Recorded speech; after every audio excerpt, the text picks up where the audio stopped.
very good day to everyone. We are from Group 1. Okay, now we'll be presenting to you about one of the SDLC models, which is the WaterFall model. But before that, my name is Nabila, and I will start by introducing to you about what is the WaterFall model, and then I'll explain about the first two phases. Firstly, a waterfall model is actually the first process model to be introduced. It is referred to as a linear sequential life cycle model. Besides, it is very simple to understand and to be used, because everything flows logically from the beginning of a project through the end. Next,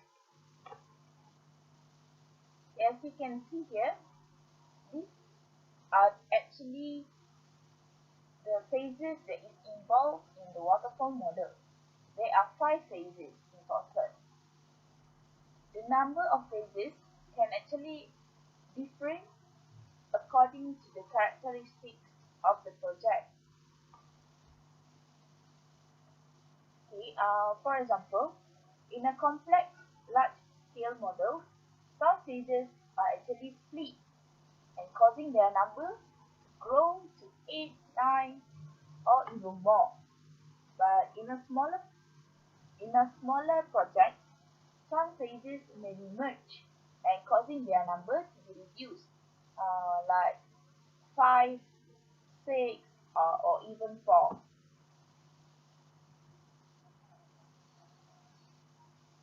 The phases that is actually involved in this waterfall model that we will be explaining later, which is the first one is the requirement, design, implementation, verification, and maintenance. As referred to the previous slide, it is referred to as a linear sequential life cycle model, which means that any phase in the development process begins only if the previous phase is complete. For example, the design phase can only begin if the requirements phase are complete. In this waterfall model, the phases do not overlap with each other. So next, I'll be explain more about the requirements phase. In the requirement gathering phase, for the functionality of the software system to be developed, the customer must define their requirements. All the possible requirements of the system to be developed are then captured in this phase, and then they are documented in the requirements specification document.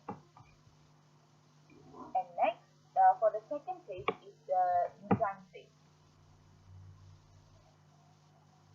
In the design phase, the requirements specification from the first phase are studied, which means that the requirements that are collected in the requirement phase are then studied in the design phase. And then there are 2 sub-phases in the design phase, which is the first one is the logical design and the physical design. The first logical design is actually when the system analyze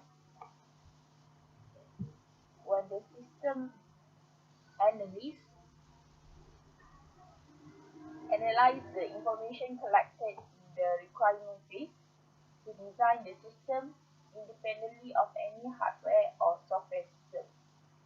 And then after the logical design complete, the system analyst will then begin to transform the logical design into a physical design, which in this physical design,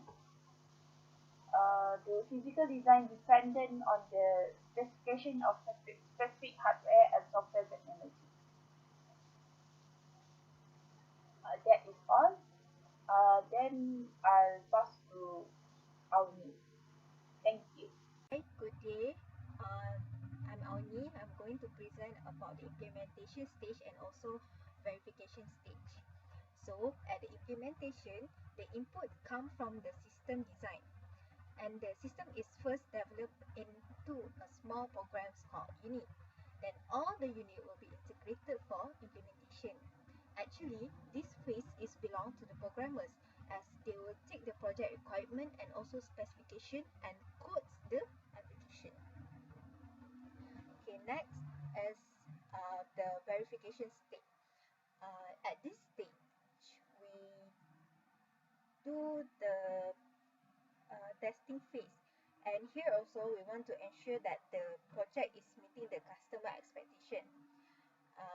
As I said just now, testing phase because we want to test the application to see whether there's any faults or any failures.